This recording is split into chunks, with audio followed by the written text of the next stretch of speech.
Hi, welcome back. On this video I think we're going to give you a little tour of the place here. This is my shop and the backyard, my logs, my wood shed, all that. Also give you a little information about myself. For the ones that don't know me, my name is Steve. Most of my life I've done construction work, woodworking, and about 8 years ago I had a incident, that's what we prefer to it, or was in the hospital for a while. Got out, I was having a lot of problems, couldn't walk, hardly couldn't do much of anything. I was in a wheelchair and a walker. Finally got me into, I got lucky I guess, they got me into a doctor in University of Kentucky. He got me right off the bat, diagnosed me with Parkinson's disease. He said that the stress from the heart attack had brought on the Parkinson's quicker than normal. It said I already had it, but it just, the symptoms wasn't as bad. And then the stress to my body is what really brought that on. But anyway, he got me on some experimental medication, tried me on a few programs, and got me back up on my feet. I still have a lot of problems. I don't know if you've seen in some of my videos, I'll have trouble, and I do here, I have trouble sometimes putting words together to think of what I need to say. I make a mistake when I'm doing wood turning. You'll see me every once in a while have a little trimmer and just shove my tool right into the wood. That's just part of it. A lot of trouble walking still. I cut a lot of this out, you don't see it. So anyway, I just I take it one day at a time. Some days I have good days, some days I have bad days. But I still try to get out there and do something in the shop. I call it therapy. It is good therapy. So anyway, I got into the turning.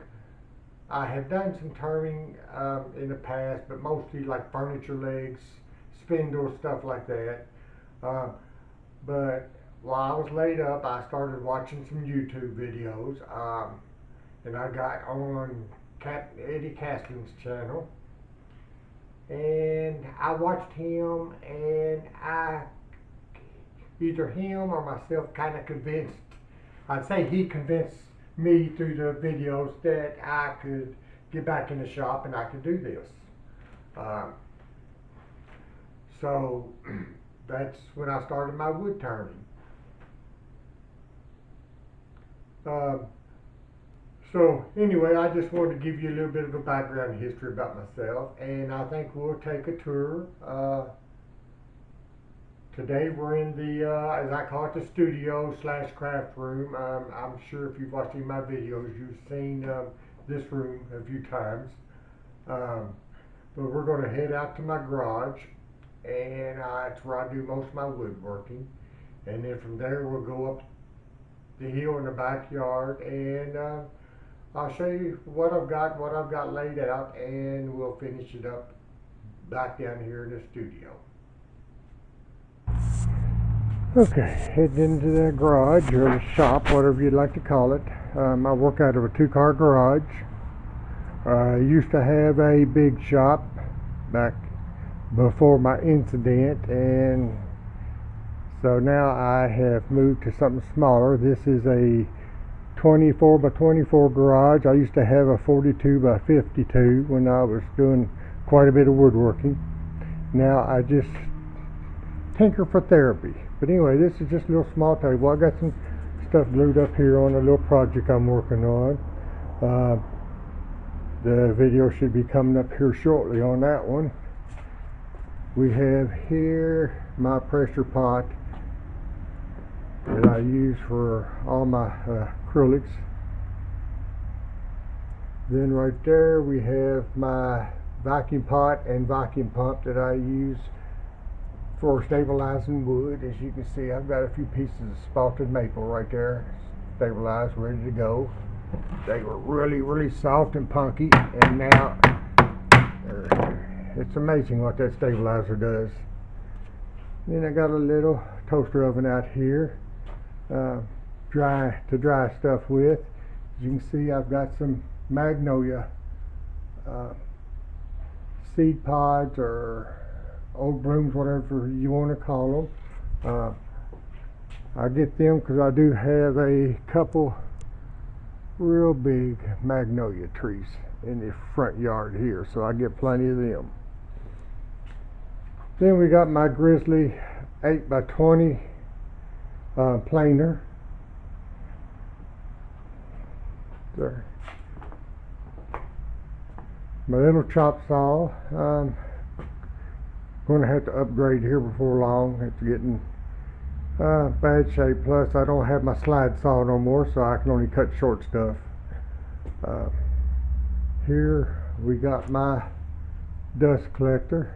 It's a double bag dust collector with my antique Shopsmith bandsaw. And then I got my little welder out here, my Craftsman 24-inch or 20-inch, scroll saw. Then here is my sharpening area. You can see I've got a one here that I sharpen my chainsaw chains. This is for saw blades. It does all the way up to 12-inch saw blades. This is for my planer blades and other type things. I have done my chisels and stuff like that on there. My carving tools, I'll do them on there sometimes. This is my grinder with my one-way Wolverine set up on it for my lathe tools. Then over here, covered up, I don't use it much anymore, is my router and router table. Okay. Here I've got my sanding area. This is my disc and belt sander, my 1-inch belt sander, and then my spindle sander. A lot of hand tools I keep here. I keep some of my lathe storage up there. Here's a bunch of deer antlers. I did not get them myself. I don't hunt anymore, or never really have. People just drop them off to me to make my pins and stuff like that out of. Some accessories, my lathe tools. A lot of these I have made myself. And then here is my wood lathe. It's a 10 by 42 Grizzly. It is very old. I've had it probably 18 years. I got it when I was doing some furniture to make a few table legs. I didn't use it much until about 5 years ago, and then I started using it quite a bit. The only problem about the Grizzly lathe is the tailstocks are really poor construction. In the last 5 years, I've went through about 6 tailstocks. The back end, right back in here, it's thin, and when you using it to crank, it's just metal against metal, and it rubs against the back, and it ends up just eating a groove clear through the back of the tailstock. This one right here I bought. It's not really for this one. It's the closest that they had because they discontinued it. And I had to come in here, and I don't know if you can see, but I've had to shim up the headstock in order to make the tailstock match up. Then over here is my table saw. It's a Craftsman. It does 30-inch on both sides. So it does pretty good. My work table, it's usually clean right now. Like I said, I'm into a big project. I've been doing quite a bit of carving on this project. You can see a lot of the carving tools and stuff. But this is normally where I do most of my hand sandings, right here.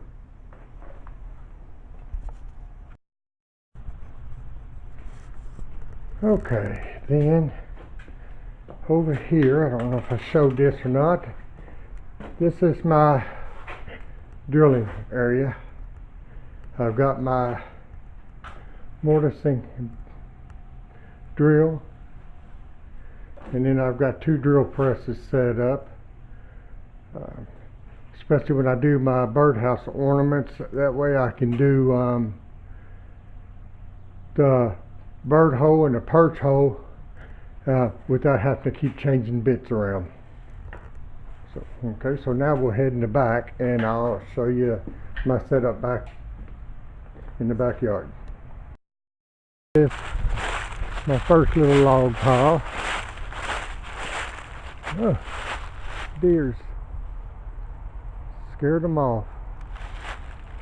Pretty. Look at that big whitetail. Anyway, this is a few poplar logs I've got. Do something with this next spring. Right here is some oak logs.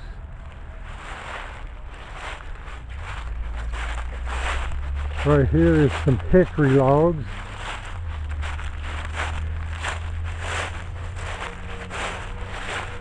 And then here's a bunch of odd and end scrap wood I'll probably use for firewood. Some of it I may turn into bows.